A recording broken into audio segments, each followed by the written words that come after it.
عبداللہ بن ابی قتادہ رضی اللہ عنہ نے خبر دی اور انہیں ان کے والد ابو قتادہ نے خبر دی کہ رسول اللہ صلی اللہ علیہ وسلم حج کا ارادہ کر کے نکلے۔ صحابہ بھی آپ کے ساتھ تھے۔ آپ نے صحابہ کی ایک جماعت کو، جس میں ابو قتادہ رضی اللہ عنہ بھی تھے، یہ ہدایت دے کر راستے سے واپس بھیجا کہ تم لوگ دریا کے کنارے کنارے ہو کر جاؤ اور دشمن کا پتہ لگاؤ، پھر ہم سے آ ملو۔ چنانچہ یہ جماعت دریا کے کنارے چلی۔ واپسی میں سب نے احرام باندھ لیا تھا، لیکن ابو قتادہ رضی اللہ عنہ نے ابھی احرام نہیں باندھا تھا۔ یہ قافلہ چل رہا تھا کہ کئی گورخر دکھائی دیے۔ ابو قتادہ نے ان پر حملہ کیا اور ایک مادہ کا شکار کر لیا۔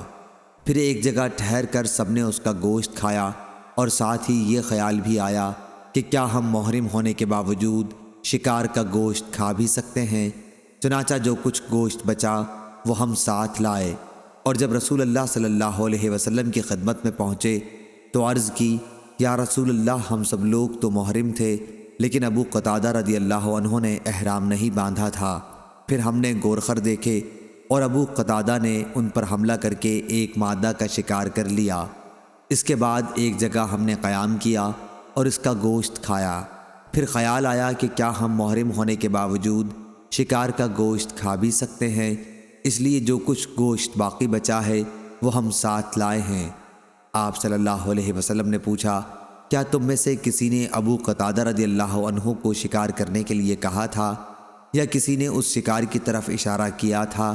سب نے کہا نہیں۔ اس پر آپ صلی اللہ علیہ وسلم نے فرمایا کہ پھر بچا ہوا گوشت بھی کھا لو۔ صحیح بخاری حدیث نمبر 1824۔